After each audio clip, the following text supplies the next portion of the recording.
નમસ્કાર, હું છું વિહંગા પરમાર. સિટી ન્યૂઝમાં આપનું સ્વાગત છે. સૌપ્રથમ એક નજર આજના મુખ્ય સમાચારો પર. હાસોટ ખાતે વિઝા પર પરિવારને મળવા આવેલ 70 વર્ષીય મહિલાને પરત પાકિસ્તાન મોકલાઈ. શાહિદા બીવી હાસોટના ભાટવાડમાં રહેતા તેમના પરિવારને ત્યાં આવ્યા હતા. 14 એપ્રિલે આવ્યા બાદ 26મી જૂન સુધી રોકાવાના હતા. ભારત સરકારના નિર્ણયના પગલે પોલીસે આ અંગે કાર્યવાહી કરી. ગુજરાતમાં સૌપ્રથમ હાસોટ ખાતેથી પાકિસ્તાની નાગરિકને પરત કરાઈ. હાસોટ ખાતે વિઝા પર પરિવારને મળવા આવેલ એક 70 વર્ષીય મહિલાને પરત પાકિસ્તાન મોકલાઈ હતી. શાહિદા બીબી હાસોટના ભાટવાડમાં રહેતા તેમના પરિવારજનોને ત્યાં આવ્યા હતા. 14 એપ્રિલે આવ્યા બાદ 26મી જૂન સુધી રોકાવાના હતા. ભારત સરકારના નિર્ણયના પગલે પોલીસે આ અંગે કાર્યવાહી કરી તેઓને રવાના કર્યા હતા. ગુજરાતમાં સૌપ્રથમ હાસોટ ખાતેથી પાકિસ્તાની નાગરિકને પરત કરાઈ હતી. જમ્મુ કાશ્મીરમાં થયેલા આતંકી હુમલા બાદ ભારત સરકાર દ્વારા પાકિસ્તાની નાગરિકોના વિઝા રદ કરવાનો નિર્ણય લેવામાં આવ્યો છે. ત્યારે ગુજરાતમાંથી પાકિસ્તાની નાગરિકોને મોકલવાનો પહેલો કિસ્સો ભરૂચમાંથી પ્રકાશમાં આવ્યો છે. કેન્દ્ર સરકારના નિર્ણય બાદ રાજ્યના ગૃહ વિભાગ દ્વારા તમામ જિલ્લા પોલીસ વડાને પાકિસ્તાની નાગરિકોને પરત મોકલવા અંગે સૂચના આપવામાં આવી હતી. જે અંતર્ગત ભરૂચ જિલ્લા પોલીસ વડા મયુર ચાવડાની સૂચનાઓથી હાસોટ પોલીસ દ્વારા કાર્યવાહી કરવામાં આવી હતી. ભરૂચ હાસોટ ખાતે પાકિસ્તાનથી તારીખ 14મી એપ્રિલે આવેલા શાહિદા બીબી નામના મહિલાને ભરૂચથી અટારી બોર્ડર મોકલવામાં આવ્યા છે. શાહિદા બીબી હાસોટના ભાટવાડમાં રહેતા તેમના પરિવારજનોને ત્યાં આવ્યા હતા. ત્યારે ભારત સરકારના નિર્ણય બાદ તેઓને ફરી પાકિસ્તાન રવાના કરવામાં આવ્યા છે. તેઓ 26 જૂન સુધી રોકાવાના હતા, પરંતુ ભારત સરકારના નિર્ણયના પગલે પોલીસે આ અંગે કાર્યવાહી કરી તેઓને રવાના કર્યા છે. ભરૂચના જાડેશ્વર વિસ્તારમાં આવેલ તુલસીધામ નજીક ઓરિયન આર્કેડ શોપિંગ સેન્ટર ખાતે આતંકી હુમલામાં શહીદ થયેલા લોકો માટે શ્રદ્ધાંજલિ સભાનું આયોજન કરવામાં આવ્યું હતું. આ કાર્યક્રમમાં મોટી સંખ્યામાં વેપારીઓ, સ્થાનિક રહીશો તથા સામાજિક કાર્યકરો જોડાયા હતા. હુમલામાં શહીદ થયેલા નિર્દોષ નાગરિકોને શ્રદ્ધાંજલિ અર્પવા માટે ઉપસ્થિત લોકોએ કાળી પટ્ટી ધારણ કરી શોક વ્યક્ત કર્યો હતો અને આતંકવાદ વિરુદ્ધ ઉગ્ર આક્રોશ દર્શાવ્યો હતો. આ અવસરે આતંકીઓને પોષણ આપતું અને ઢાળ પૂરું પાડતું પાકિસ્તાન દેશ જવાબદાર હોવાનું જણાવી તેના પુતળાનું દહન કરવામાં આવ્યું હતું. દેશમાં વધતા આતંકી હુમલાઓને સમાપ્ત કરવા માટે પાકિસ્તાનનો ઘોર વિરોધ સાથે પાકિસ્તાન મુર્દાબાદના નારા સાથે સમગ્ર વાતાવરણ ગુંજી ઉઠ્યું હતું. આ કાર્યક્રમમાં ભાજપના આગેવાનો પણ મોટી સંખ્યામાં ઉપસ્થિત રહ્યા હતા. પૂર્વ ભાજપ જિલ્લા પ્રમુખ મારુતિસિંહ અટોદરિયા, ધારાસભ્ય રમેશ મિસ્ત્રી, યુવા ભાજપ પ્રમુખ ઋષભ પટેલ, નીરલ પટેલ તેમજ ઓરિયન આર્કેડના વેપારી સભ્યો અને સ્થાનિક નાગરિકો મોટી સંખ્યામાં ઉપસ્થિત રહ્યા હતા. હું જયદીપ પ્રજાપતિ તથા અમારા ઓરિયન આર્કેડ શોપિંગના સર્વ સભ્યો આ શ્રદ્ધાંજલિ કાર્યક્રમ મારફતે નરેન્દ્ર મોદી સાહેબને એટલું કહેવા માંગીએ છીએ કે મોદી સાહેબ, તમે આ જે અમાનવીય કૃત્ય થયું છે એનો સખતમાં સખત જવાબ આપો અને આર પારનું કરી દો અને સમગ્ર શાંતિ થઈ જાય.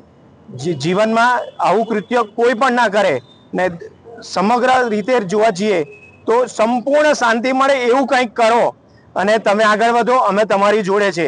આ આતંકવાદીઓની સામે સાથે લડવાની તાકાત તો નથી, પણ આવી રીતે અમાન્ય રીતે અને જે નિર્દોષ લોકોની હત્યા કરીને હિન્દુ ધર્મને બદનામ કરવાની, જે લોકોને માર્યા છે, જેમની હત્યા કરી છે, એ લોકોને એવી રીતે ડિક્લેર કરવા માંગે છે કે હિન્દુઓને જ અમે મારીશું.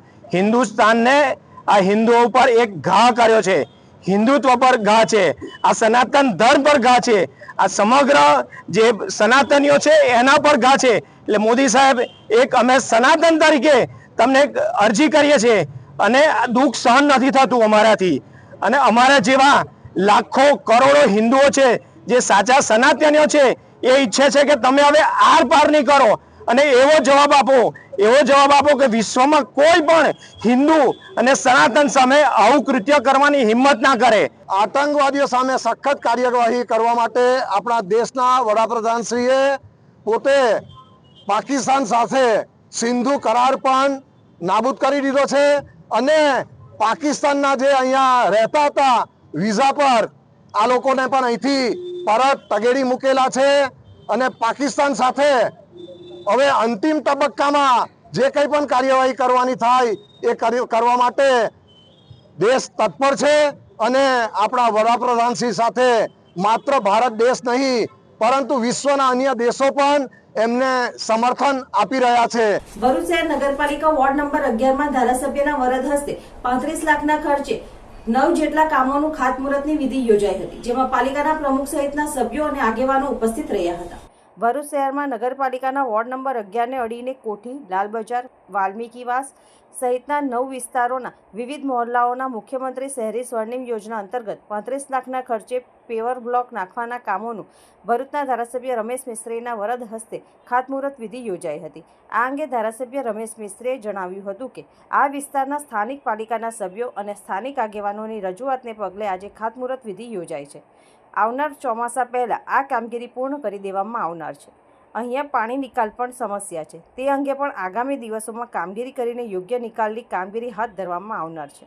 આ પ્રસંગે પાલિકાના પ્રમુખ વિભૂતિબા યાદવ, કારોબારી ચેરમેન હેમેન્દ્ર પ્રજાપતિ સહિતના વોર્ડના સભ્યો અને સ્થાનિક આગેવાનો ઉપસ્થિત રહ્યા હતા. આજે વોર્ડ નંબર 11માં 9 વિસ્તારોમાં, વોર્ડ નંબર 10ના જે 11 નંબરને અડીને આવેલા વિસ્તારમાં કોઠી રોડ અને લાલ બજાર, વાલ્મીકીવાસ વિસ્તારના જુદા જુદા મોહલ્લાઓના પ્યોર બ્લોકના કામોનું ખાતમુહૂર્ત કરવામાં આવ્યું છે.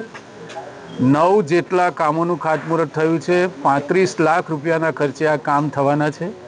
મુખ્યમંત્રી શહેરી સ્વર્ણિમ યોજના અંતર્ગત રાજ્ય સરકારની સંપૂર્ણ મદદથી આ ગરીબ અને મધ્યમ વર્ગના વિસ્તારો કે જે વર્ષોથી આ બધા કામોથી વંચિત છે, મોટી સંખ્યામાં આગેવાનોની રજૂઆતો પણ હતી. એને ધ્યાનમાં લઈને અમારા વોર્ડ નંબર 11ના ચૂંટાયેલા સભ્યો ગણેશભાઈ અને અમારા ચિરાગભાઈ સહિત ભીખીબેન અને 4 સભ્યોના આ વિસ્તારના આગેવાનો દ્વારા નગરપાલિકાના પ્રમુખ વિભૂતિબેન યાદવને રજૂઆત કરતા આ બધા કામો મંજૂર કરવામાં આવ્યા છે. આગામી દિવસોમાં આ કામ ચોમાસા પહેલાં પૂરા થઈ જશે. વલિયા તાલુકાના લુણા ગામેથી પોલીસે 2.89 લાખનો વિદેશી દારૂનો જથ્થો ઝડપી પાડી કુખ્યાત બુટલેગર અને અન્ય એક ઇસમને વોન્ટેડ જાહેર કરી વધુ તપાસ હાથ ધરી છે. વલિયા પોલીસની ટીમ પેટ્રોલિંગમાં હતી. તે દરમિયાન લુણા ગામનો કુખ્યાત બુટલેગર જગદીશ રવિયા વસાવા વિદેશી દારૂનો મોટો જથ્થો પોતાના ઘરે ઉતારી તેના ઘરની સામે આવેલ ઘરમાં વિદેશી દારૂનો જથ્થો સગે વગે કરવાના ફિરાકમાં હોવાની માહિતી મળી હતી. જે માહિતીના આધારે પોલીસે રમેશ વસાવાના ઘરમાં રેડ કરતા વિદેશી દારૂનો મોટો જથ્થો મળી આવ્યો હતો. જોકે પોલીસને જોઈને બુટલેગર જગદીશ વસાવા અને રમેશ વસાવા ફરાર થઈ ગયા હતા. પોલીસે સ્થળ પરથી ₹2,89,000નો વિદેશી દારૂનો જથ્થો કબજે કરી બંને વિરુદ્ધ ગુનો નોંધી તેઓને ઝડપી પાડવાના ચક્રો ગતિમાન કર્યા છે.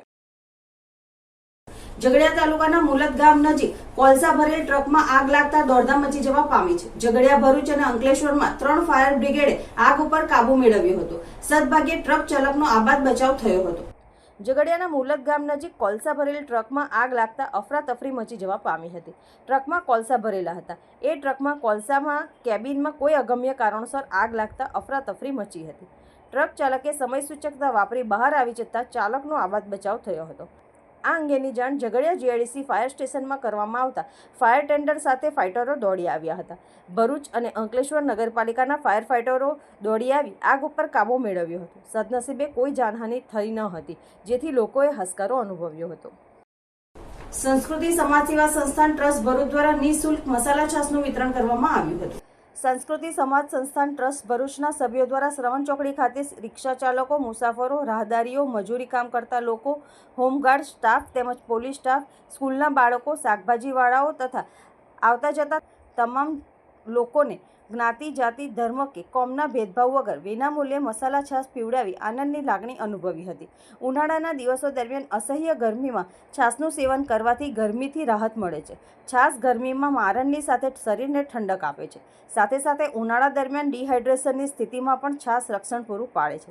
જેને લઈને સંસ્કૃતિ ટ્રસ્ટ ભરૂચના સદસ્યો દ્વારા લોકોની આરોગ્યની સુખાકારી માટે છાશનું વિતરણ કરવામાં આવ્યું હતું. આ પ્રસંગે સંસ્કૃતિ ટ્રસ્ટ ભરૂચના પ્રોજેક્ટ ચેરમેન નીલમબેન ઠાકુર, સંસ્કૃતિ ટ્રસ્ટના સ્થાપક હેમાબેન પટેલ, પ્રકાશચંદ્ર પટેલ, પ્રમુખ અંજલિબેન ડોગરા, સદસ્યોમાં ઉર્વીબેન ચુડાસમા, સીમાબેન ચુડાસમા, જ્યોત્સનાબેન પરમાર, સીમાબેન પંડ્યા, સેવાભાવી ઉપેન્દ્રભાઈ ડોગરા અને સંદીપભાઈ ઠાકુર હાજર રહ્યા હતા. સંસ્કાર ભારતી ટ્રસ્ટ સંચાલિત રૂંગતા વિદ્યાભવન દ્વારા વિદ્યાર્થી પરિષદની ચૂંટણીઓનું સફળ આયોજન કરાયું હતું. ભરૂચમાં એપ્રિલ 26, 2025 સંસ્કાર ભારતી ટ્રસ્ટ ભરૂચ દ્વારા સંચાલિત રૂંગટા વિદ્યાભવનમાં વાર્ષિક વિદ્યાર્થી પરિષદની ચૂંટણીઓનું સફળતાપૂર્વક આયોજન કરવામાં આવ્યું હતું. જેના થકી વિદ્યાર્થીઓને લોકશાહી પ્રક્રિયાઓ અને નેતૃત્વ વિકાસમાં મૂલ્યવાન અનુભવ થાય છે. યોજાયેલી આ ચૂંટણીઓમાં તમામ ધોરણના વિદ્યાર્થીઓ ઉત્સાહપૂર્વક ભાગ લીધો હતો, જેમાં તેઓએ હેડ બોય, હેડ ગર્લ, શિસ્ત પ્રમુખ, સાંસ્કૃતિક પ્રમુખ, સ્પોર્ટ્સ કેપ્ટન અને વર્ગ પ્રતિનિધિઓ સહિતના વિવિધ મહત્વના પદો માટે મતદાન કર્યું હતું. ચૂંટણી પ્રક્રિયામાં ભારતની લોકશાહી પ્રણાલીનું અનુકરણ કરવામાં આવ્યું હતું, જેમાં ઉમેદવારી નોંધણી, પ્રચાર સમયગાળો, ઉમેદવારો દ્વારા ભાષણો અને ગુપ્ત મતદાનનો સમાવેશ થતો હતો. કુલ 17 જેટલા વિદ્યાર્થીઓએ વિવિધ પદ માટે ઉમેદવારી નોંધાવી હતી. શિક્ષકગણે સમગ્ર ચૂંટણી પ્રક્રિયામાં નિષ્પક્ષતા અને પારદર્શિતા સુનિશ્ચિત કરવા માટે દેખરેખ રાખી હતી. અંકલેશ્વર પિરામણ ગામની પ્રાથમિક શાળાના મુખ્ય શિક્ષક રાજુભાઈ પ્રજાપતિની બદલી સુરત ખાતે થતા તેઓનો વિદાય સમારંભ યોજાયો હતો. આ વિદાય સમારંભમાં શિક્ષકો અને ગ્રામજનો તેમજ વિદ્યાર્થીઓ ઉપસ્થિત રહ્યા હતા. શાળાના પટાંગણમાં આયોજિત વિદાય સન્માન સમારંભમાં જિલ્લા પ્રાથમિક શિક્ષણ સંઘના પ્રમુખ પ્રદીપસિંહ રણા, પૂર્વ પ્રમુખ હર્ષદભાઈ પટેલ, શ્રેષ્ઠ શિક્ષક રાજ્ય રાષ્ટ્રીય પારિતોષિક વિજેતા ગજેન્દ્ર પટેલ, બીઆરસી કોઓર્ડિનેટર વિજય પટેલ, જિલ્લા શિક્ષણ અને તાલીમ ભવન ભરૂચના નિવૃત્ત લેક્ચરર પી.બી. પટેલ, તાલુકા પ્રાથમિક શિક્ષણ સંઘના સભ્યો આઝીમ પટેલ, તાલુકા પંચાયતના સભ્ય પિરામણ, ગ્રામ પંચાયતના સભ્યો કેળવણી નિરીક્ષક જલ્પાબેન વટાણાવાલા, ગ્રામજનો, શાળાના શિક્ષકો અને વિદ્યાર્થીઓ ઉપસ્થિત રહ્યા હતા. ઉપસ્થિત મહાનુભાવોએ રાજુભાઈ પ્રજાપતિના કાર્યકાળ અને તેઓની સેવાઓને બિરદાવી હતી. તો આચાર્ય રાજુભાઈ પ્રજાપતિએ શાળામાં 12 વર્ષની ફરજના સંસ્મરણો વાગોડ્યા હતા. આ તબક્કે શિક્ષકો, વિદ્યાર્થીઓએ આચાર્ય રાજુભાઈ પ્રજાપતિને પુષ્પવર્ષા દ્વારા વિદાય આપી હતી. ભાઈ ભગવાનભાઈ પ્રજાપતિ, મુખ્ય શિક્ષક પ્રાથમિક શાળા પિરામણ. મારા આ શાળામાં 12 વર્ષ પૂરા થતા જિલ્લા બીએડ બદલી થતા મારી બદલી સુરત મુકામે થઈ છે, પરંતુ આજ રોજ આ શાળામાં મારો વિદાય સમારંભ યોજવામાં આવ્યો છે. તો સમગ્ર શાળા સ્ટાફગણ અને ગ્રામજનો વતી હું જેમણે મારો આ વિદાય સમારંભ રાખ્યો છે એમનો હું આ દિલથી આભાર વ્યક્ત કરું છું. Thank you. સુરત જિલ્લા પંચાયત શિક્ષણ સમિતિ સંચાલિત માંગરોળ તાલુકાની સહનવાપુરા પ્રાથમિક શાળાના શિક્ષક લલ્લુભાઈ ચૌધરી વય નિવૃત્ત થતા તેઓનો વિદાય સમારંભ યોજાયો હતો. કાર્યક્રમની શરૂઆત દીપ પ્રાગટ્ય, પ્રાર્થના, સ્વાગત ગીતથી કરવામાં આવી હતી. આ કાર્યક્રમમાં ગામના સરપંચ ઇન્દુબેન વસાવા, ડેપ્યુટી સરપંચ એડવોકેટ સતીશભાઈ વસાવા, ગુજરાત રાજ્ય પ્રાથમિક શિક્ષણ સંઘના સિનિયર ઉપપ્રમુખ અને સુરત જિલ્લા પ્રાથમિક શિક્ષણ સંઘના પ્રમુખ કિરીટભાઈ પટેલ, સુરત જિલ્લા સંઘના મહામંત્રી અરવિંદભાઈ ચૌધરી, સુરત જિલ્લા પ્રાથમિક શિક્ષણ સંઘના ઉપપ્રમુખ ઇમરાન ખાન પઠાણ, જિલ્લા સંઘના કન્વીનર સલાહકાર સમિતિ અનિલભાઈ ચૌધરી, ઉપપ્રમુખ રતનસિંહ વસાવા, માંગરોળ તાલુકા પ્રાથમિક શિક્ષણ સંઘના પ્રમુખ હિતેન્દ્રભાઈ ચૌધરી, માંગરોળ તાલુકા પ્રાથમિક શિક્ષણ સંઘના મહામંત્રી અજીતસિંહ પુનાડા, બીટ નિરીક્ષક પિયુષભાઈ પી ગામિત, મોહનસિંહ ખેર, મનહરભાઈ પરમાર, જિજ્ઞેશભાઈ ચૌધરી, બચુભાઈ ચૌધરી, કેન્દ્ર શિક્ષકો, અન્ય તાલુકામાંથી પધારેલા શિક્ષકો, મુખ્ય શિક્ષકો તેમજ કુટુંબીજનો, શાળા પરિવારનો બાળકો ખૂબ મોટી સંખ્યામાં હાજર રહ્યા હતા. ઉપસ્થિત મહાનુભાવોના હસ્તે લલ્લુભાઈ ચૌધરીને શાલ ઓઢાવી મોમેન્ટો આપી સન્માનપત્ર આપીને સન્માનિત કરવામાં આવ્યા હતા. ગ્રામજનો, શિક્ષકો દ્વારા પણ સ્મૃતિ ભેટ અર્પણ કરવામાં આવી હતી. કિરીટભાઈ પટેલે પોતાના વક્તવ્યમાં જણાવ્યું હતું કે લલ્લુભાઈ ચૌધરીએ શાળાના બાળકો માટે ખૂબ સારું કાર્ય કર્યું છે, તેમજ તેઓના ઘર માટે પણ કાર્ય કરેલ છે. તેઓએ શિક્ષકત્વને ઉજાગર કર્યું છે. જિલ્લા સંઘના મહામંત્રી અરવિંદભાઈ ચૌધરી, બીટ નિરીક્ષક પિયુષભાઈ ગામિત, તેઓના પુત્રએ પણ પ્રસંગને અનુરૂપ વાત કરી હતી. પિતાના કાર્યોને બિરદાવ્યા હતા અને મહાનુભાવોએ પણ પ્રસંગને અનુરૂપ વાત કરી હતી. શાળાના સ્ટાફે પ્રસંગને અનુરૂપ ખૂબ સુંદર વાતો કરી હતી. નિવૃત્ત થનાર લલ્લુભાઈએ પોતાના વક્તવ્યમાં જણાવ્યું હતું કે આપણે આપણું કાર્ય કર્તવ્ય નિષ્ઠાથી કરવું જોઈએ, તેમજ મારું આ સન્માન કરવા બદલ શાળા પરિવારનો તેમણે આભાર માન્યો હતો. જ્યારે સમગ્ર કાર્યક્રમનું સંચાલન મોહનસિંહ ખેરે કર્યું હતું. નર્મદા જિલ્લા સરકારી તંત્ર દ્વારા નર્મદા સરદાર અસરગ્રસ્ત લોકોની માંગણીઓ પૂરી નહીં કરતા અસરગ્રસ્તો બીએસએનએલ ટાવર પર ચડી ગયા હતા.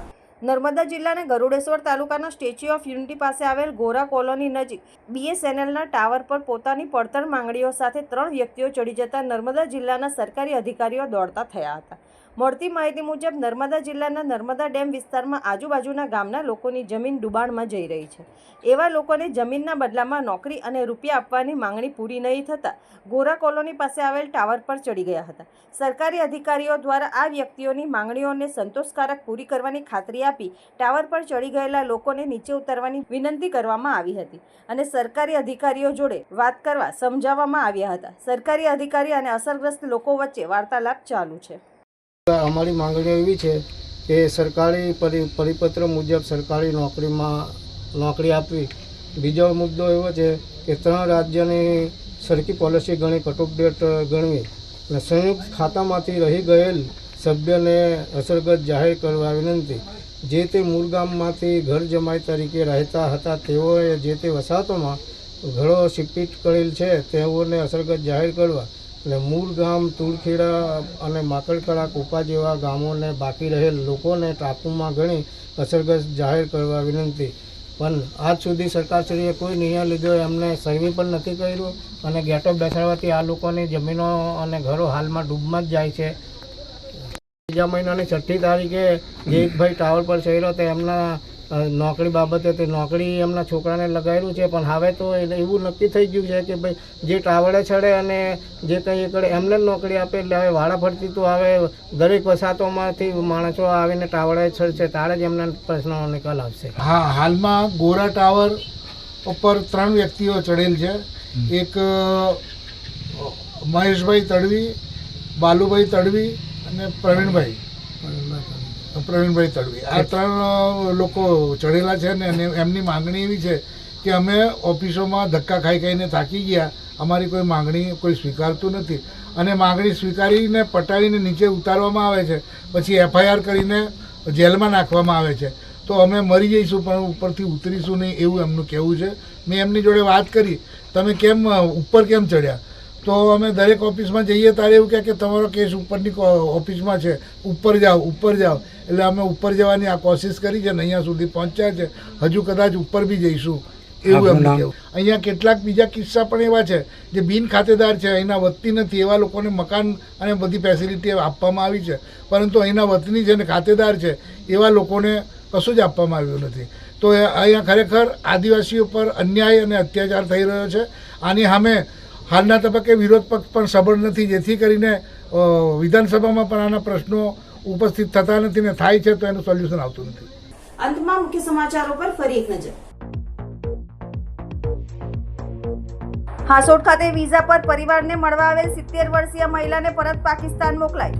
શાહિદા બીવી હાંસોટના ભાટવાડમાં રહેતા તેમના પરિવારને ત્યાં આવ્યા હતા. 14 એપ્રિલે આવ્યા બાદ 26મી જૂન સુધી રોકાવાના હતા. ભારત સરકારના નિર્ણયના પગલે પોલીસે આ અંગે કાર્યવાહી કરી. ગુજરાતમાં સૌપ્રથમ હાંસોટ ખાતેથી પાકિસ્તાની નાગરિકને પરત કરાઈ. આજના સિટી ન્યૂઝ અહીં સમાપ્ત થયા. નવીન સમાચારો સાથે ફરી મળીશું. નમસ્કાર.